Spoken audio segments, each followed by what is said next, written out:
Hey everybody, Yeah. how's it What's up? going? This is the Heels of Time, and sorry we're a little late today.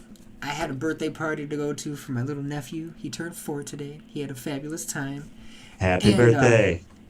but unfortunate news. Even though Derek's feeling a little bit under the weather, if he wants to say why, that's fine. If not, that's fine too.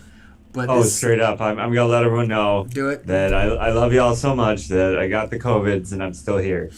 And he's So vaccinated and all the stuffs, and it's very cautious. So keep vigilant, keep your diligence, everybody, because it we're can hit we're you isolating and anytime. we're gonna get through this, but yeah, seriously. Take it seriously. I'm not. We'll see after the party. Probably not. Hopefully, knock on wood. And yeah, Derek and I are not in the same place. Yeah, we're separated by, man, probably about like 100 miles. But we're good.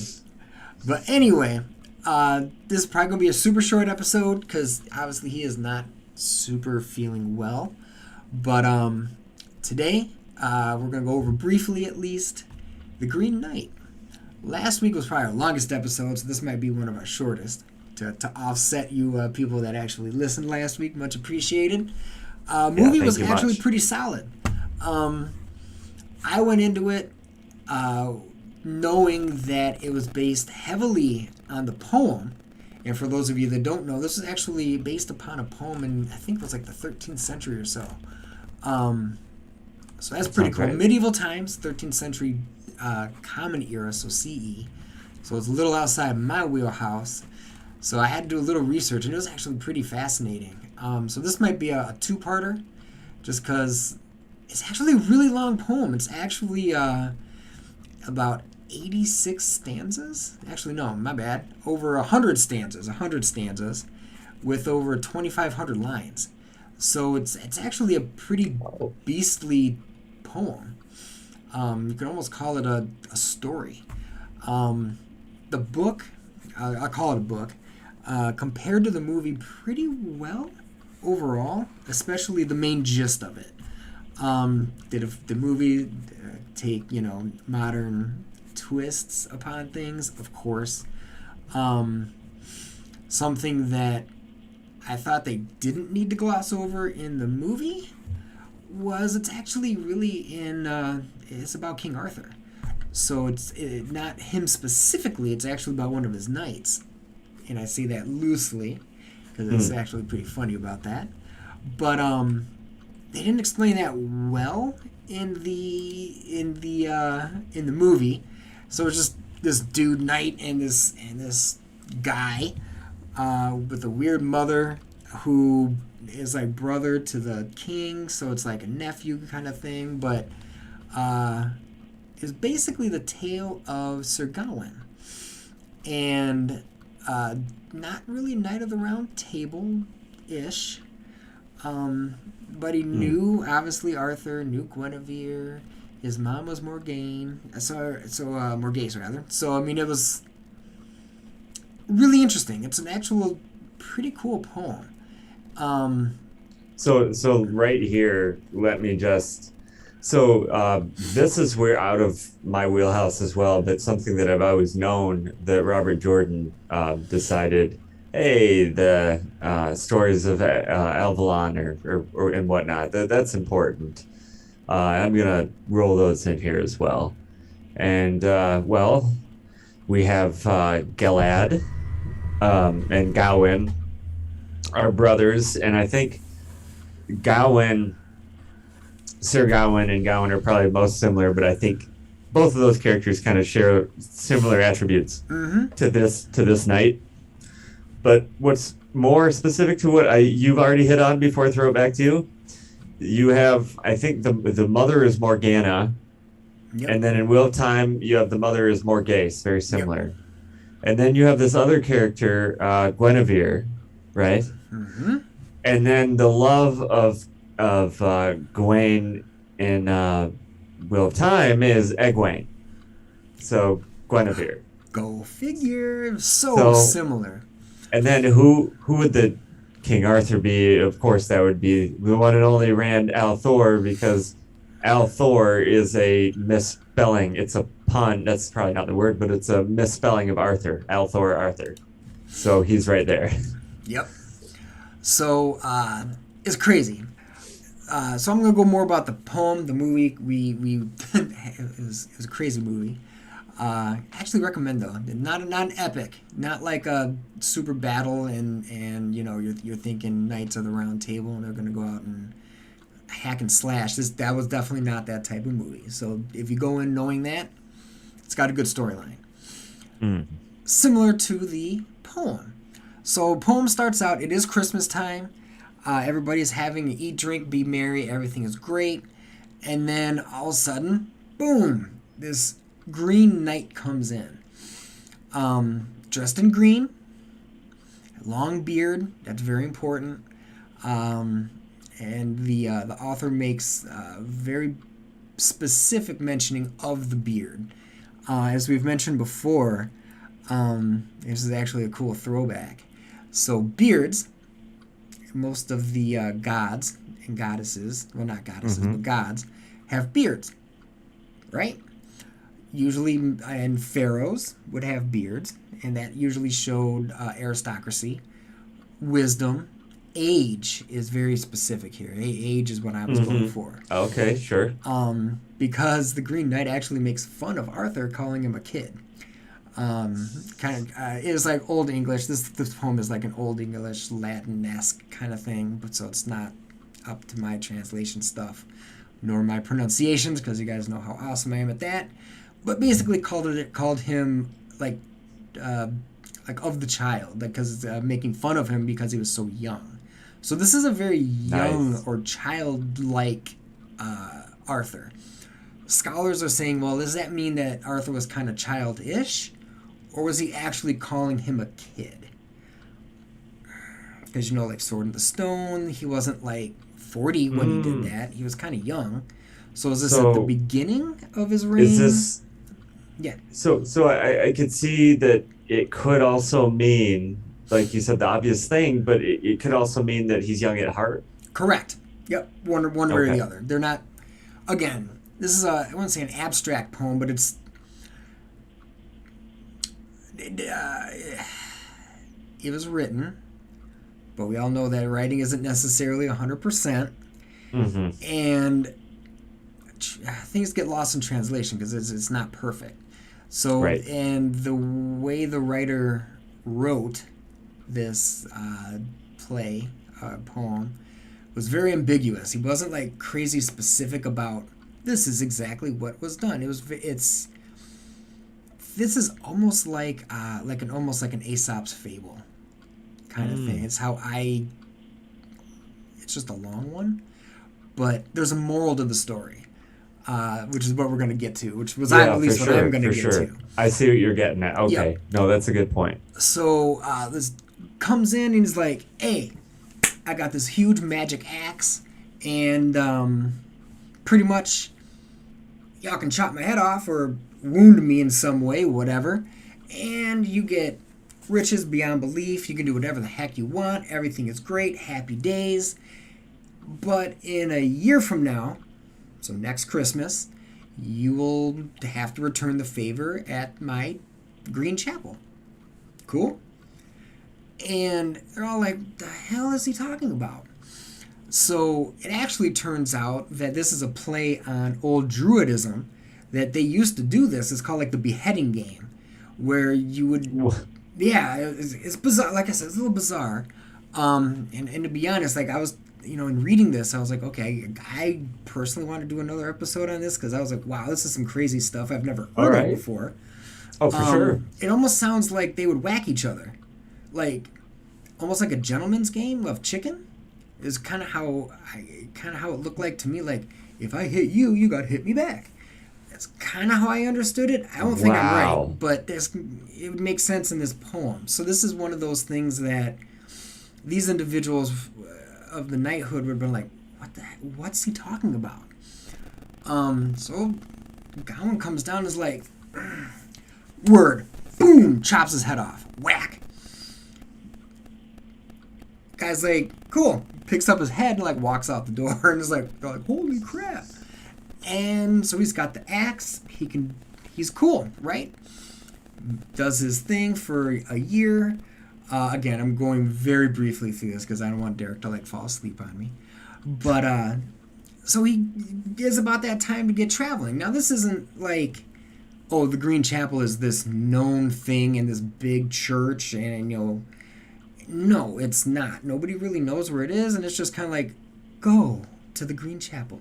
Okay, so cool. he's gonna have to quest even. So really, he's a quester. So his quest really isn't the Green Knight. His quest is finding the Green Chapel. Yes, that's his quest. He already knows what's gonna happen when he gets there. Correct. Right.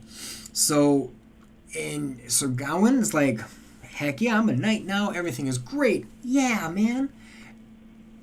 Starts traveling. Comes across some crazy stuff that happens to him. His faith gets tested. That's a big one. Because, we are now in medieval times. This is like Roman Catholicism. Oh, yeah. Very Christian oriented at this point. So it tests his faith. And the knights are chivalrous and all that kind of stuff. Well, he's not as much. There was one scene in the about 3/4 of the way through, maybe a little more, that Derek and I's reaction was probably very holy, can't believe they actually showed it on anything. But wow. Oh goodness. Let's just say that he does not pass with chivalry. Yeah, he's not chivalrous. Yep. So this does actually happen in the poem, maybe not as explicitly depicted. So is near the end of his quest, right? And he's been tested throughout, kind of not so hot. And at this point, he's like, man, I'm going to be dying soon. Shoot is going to suck, but whatever, it is what it is. And is lost. And goes to this woods, finds this dude. Dude's like, oh my goodness, man, you're going on to the chapel. Excellent. Come on in. I'll take you in. Goes in. Dude's like, man, I'm going to hunt. I'm going to do crazy stuff. You're not that far away. You're like a day's journey, not even. So rest up. You're going to need your strength. Cool. And so Gawain was like, heck yeah, this is awesome. Chilling at the house. Got a beautiful wife. And you're like, oh, here we go. So wife's like, how you doing? He's like, what the hell? No. And wife's like, yeah. He's like, no. And keeps kind of trying to fend her off. And so the gentleman was like, hey, listen. We're small. It's just like me and my wife around here. We're going to be leaving soon. Doesn't really matter. Everything is cool. So how about this? I'll just be real nice to you, and I'll bring you like the good parts of my hunt. You can eat, drink, be merry, rest, get your rest. All I ask in return is whatever happens during the day, you reciprocate with me. And Sir Gawain's like, sure. This is before the wife situation. So dude leaves for the first day of hunt. Wife's like, how you doing? He's like,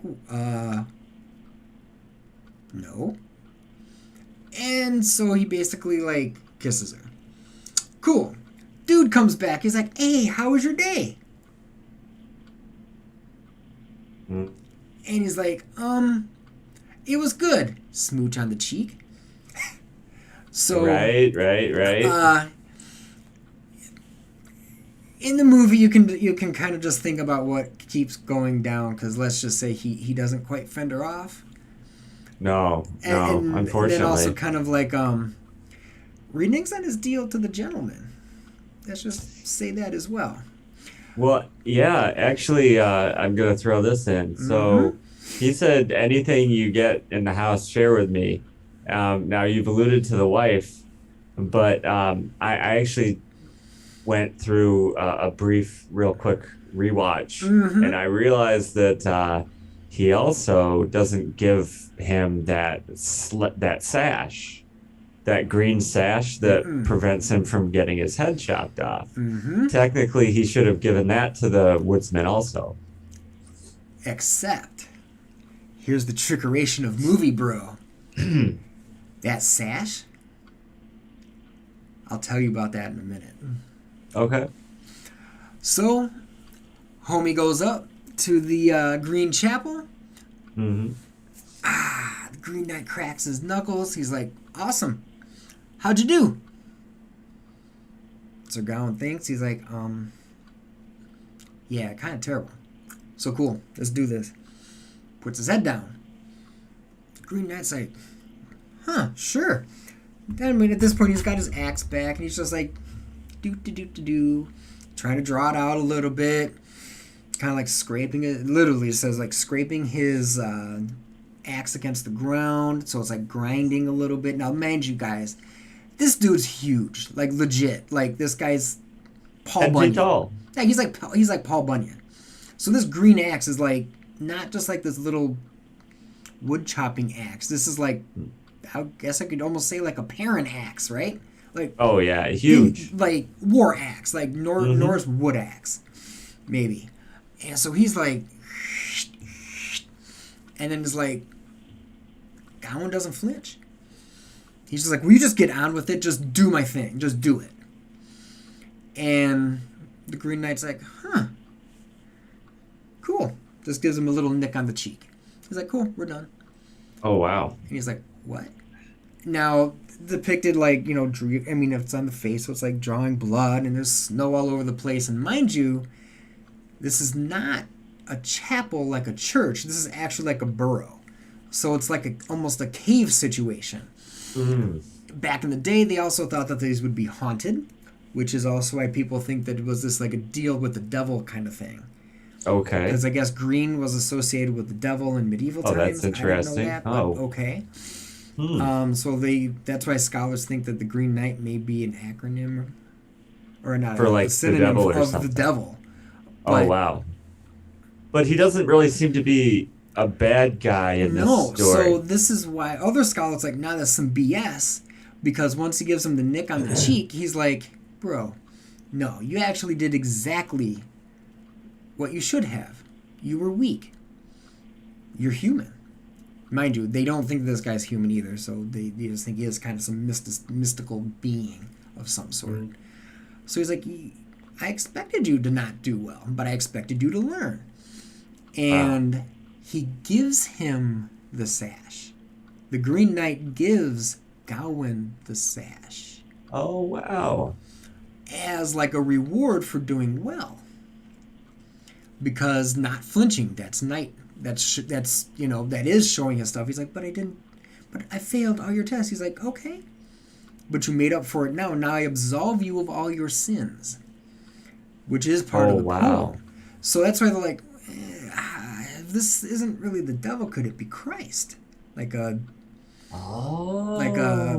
little push toward a Christianity thing. Especially if you're talking to maybe pagans, right? Correct. Trying to convert them over.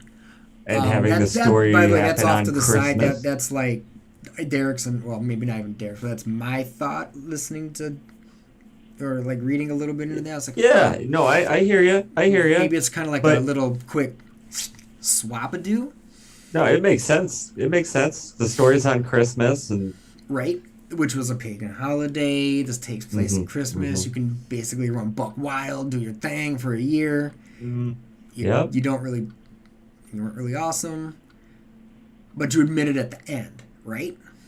mm-hmm. Then you get rewarded, absolved, happy days. Here's the sash.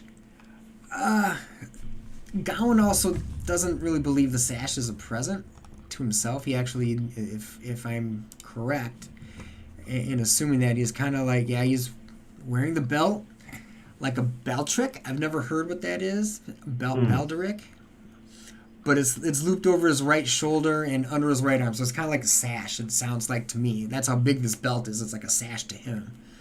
But I'm reading this like directly, man. I was straight up. It's like, this arrangement is significant because it puts the bright green band over Gawain's symbol, which is the green pentacle on a red background. So check this out. I'm going to break in a little bit. Yeah. So Gawain in Wheel of Time, he is never quite a knight. He's a knight in training, basically. Squire. So he's trained. Yeah, he's kind of a squire. He would, if in archaic terminology, he'd be like a prince, right? So he's not really so much in the Wheel of Time, but his title, instead of a knight, the title that he would have would be the first Prince of the Sword, I believe. So that's kind of his title that he's kind of aiming for.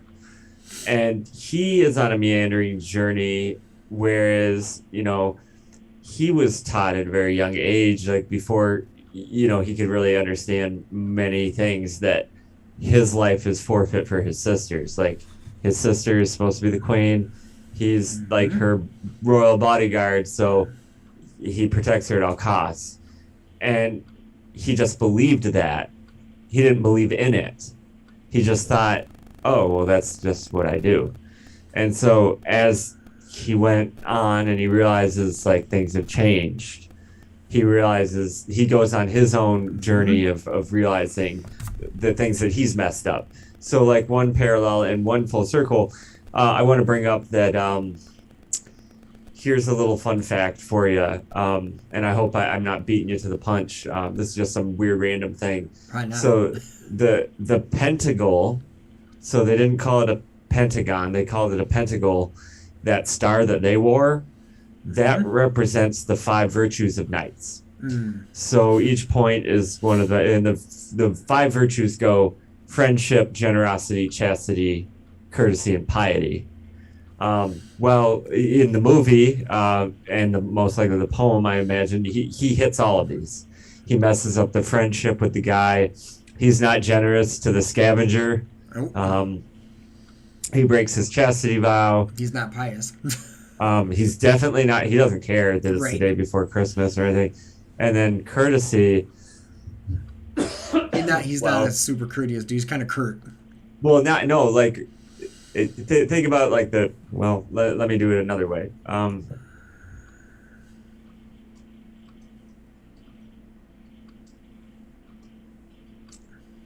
So specifically, courtesy, having elegant manners, well-bred, polite, gracious, benevolent. It's from Old French, okay? Yep. So I just looked up that real quick. It's not on my brain. I'm like, damn, impressive. So I just wanted the exact definition for this reason. So what they're talking about isn't just being polite. They mean like, well, if you do this for me, I do that for you. So it was kind of the ultimate backhand of courtesy when the knight offered his neck and he flinched. He didn't do the same thing. So he's not a knight, obviously. And then, but like you said, was he realized it's not, the title isn't what would make him a knight. And in Gawain's case, in the Wheel of Time book, he realizes being called a warder wouldn't make me a warder. So he struggles with that. I won't get into too deep, but he seems to always think he knows better than his Amerlin, who in this case would be that'd be kind of like his King Arthur. And he seems to always think, oh, I know better, but she is always one step ahead of his thought process. So he's always bungling into her traps that she's setting up because he's not following through with his vows, right? Yep. So when he realizes that, he's able to come to fruition. Now, last thing I want to say before throwing it back to you is similarity. Yeah, there's a green man in Wheel of Time. It's not the Green Knight, and he doesn't have anything to do with Gawain. That's okay. But Gawain makes a promise that does have to do similarly with the Green Knight.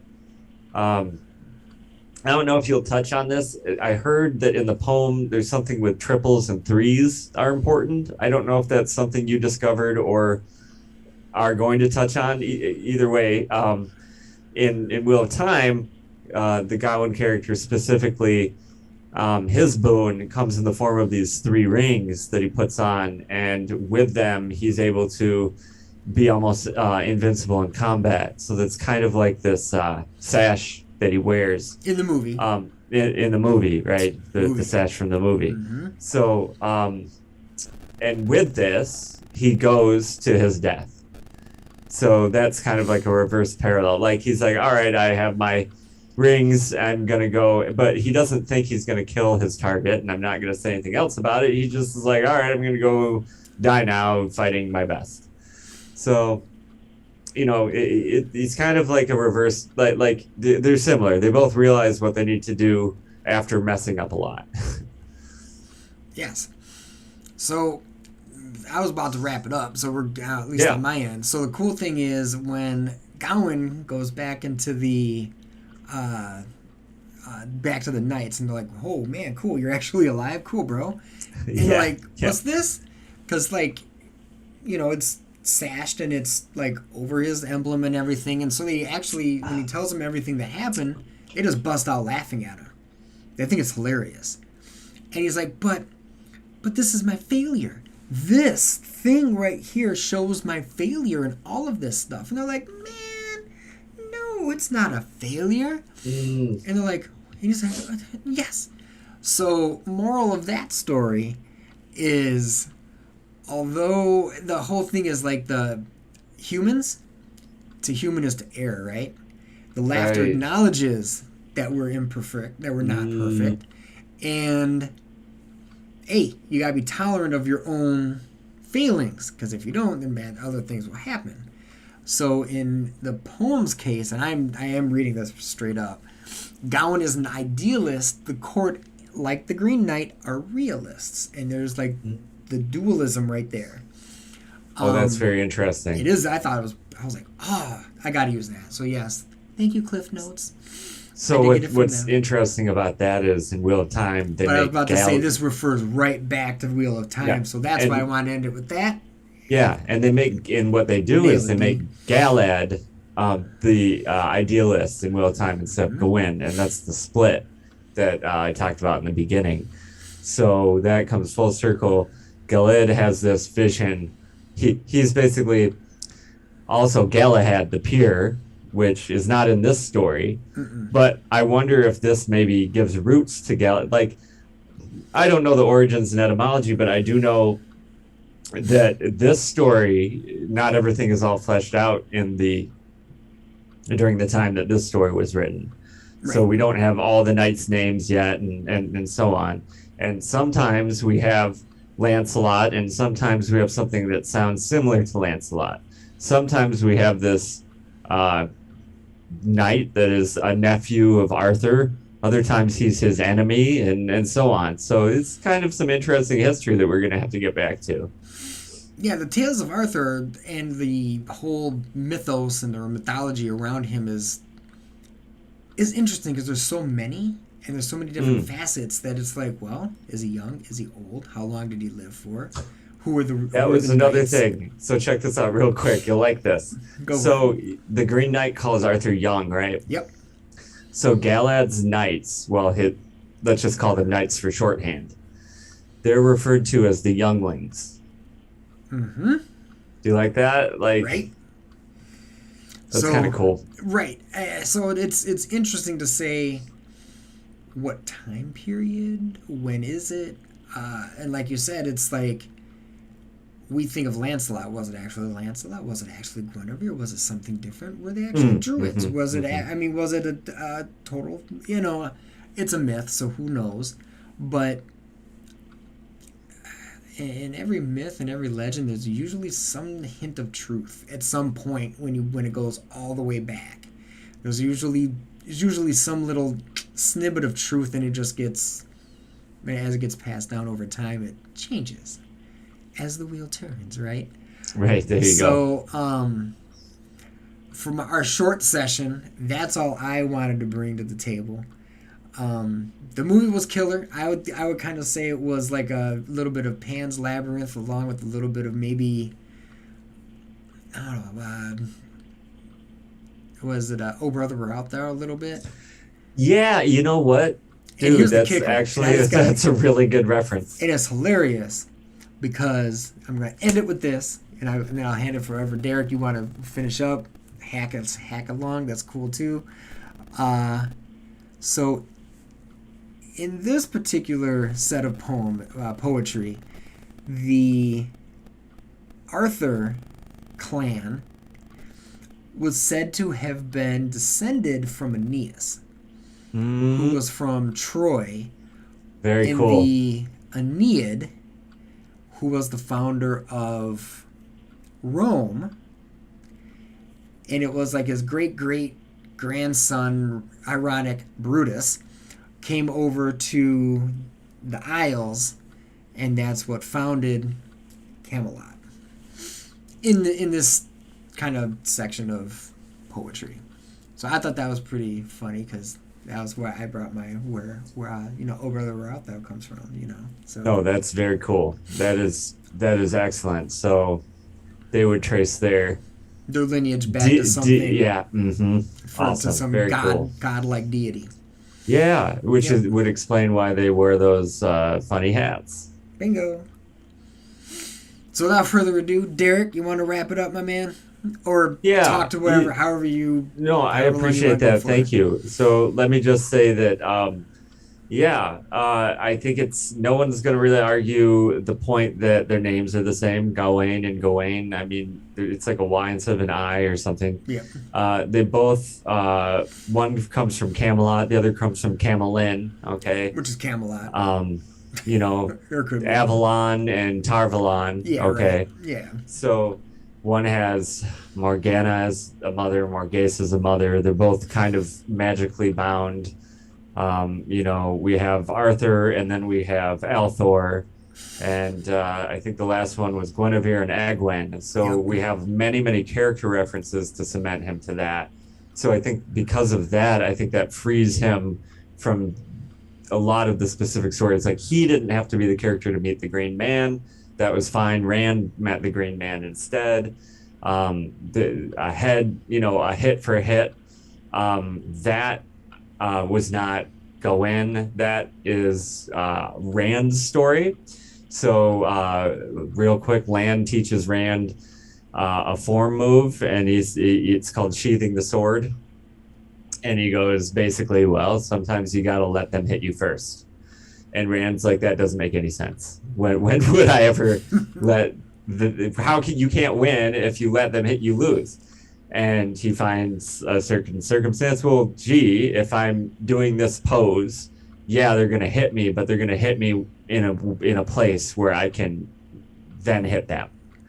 So they exchange hits, basically. So that happens in that regard. But I think that's about as close to that. But I want to wrap it up by saying, it's Gwyn goes on a sad journey. Now, in the poem, it appears that he doesn't die and he lives and he goes on.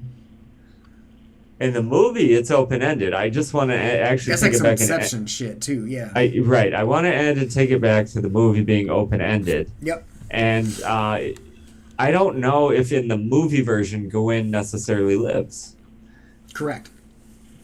And you would agree to that? It's not, like I said, it's the spinning of the ring, right? Or the top, whatever the heck.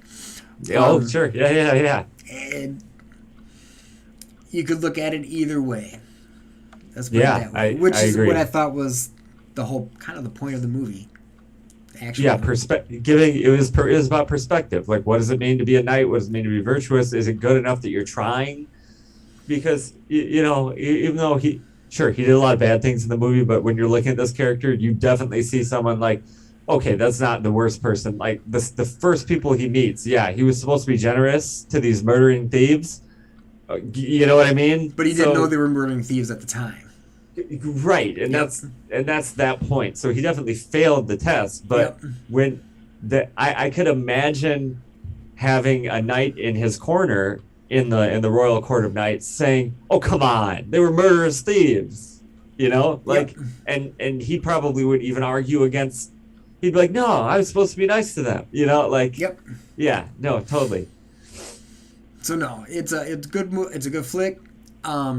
Hell of a poem. It's like I said, it's really dense, more dense than I expected. So that'll be an interesting to decipher because that's what I'm into. So that'd be pretty cool. And it's some history that I'm not super familiar of. That being said, if you happen to know of someone who is an expert on it, holler at us. That'd be really cool. Yeah. Because, yeah, like I said, this is way outside my wheelhouse by, I don't know, like 1,000 years plus. So, because I had never even heard of this, because I saw the movie coming out, I'm like, that actually looked like it might be a cool flick to watch. And then, COVID hit, and then I kind of disappeared, and then Derek was like, bro, what about this movie? It looks like it's based on a poem. I was like, movie based on a poem? And I looked at it, I was like, holy crap. And it's a hell of a poem. And they said it actually followed the movie followed the poem pretty well. And I was like, doing comparisons, I was like, well, yeah, it took some modern twists, but the main gist is really, really the same. So yeah, like, so if you like hyper-realism, like noir, kind of like, dark all wrapped despair. up into one. Mm-hmm. It was a dark movie. It wasn't happy-go-lucky, Care Bear, huggy. It was definitely not that. Or if you want to see a war movie, definitely wasn't that either. But I thought it was pretty good. I like the poem too, from what I can read of it. So if you know of some experts, cool. Send us our way. Hopefully they like and subscribe to our page like you guys are. Ding. That's right. Like and subscribe. That's always a good thing. But like I said, today is a short episode. I guess it ended up not being super, super short. But I like to say thank you guys for letting us do this a little late. Derek, hope you feel better, man. And bye from me. Hope you guys have a good week. And we'll see you next time.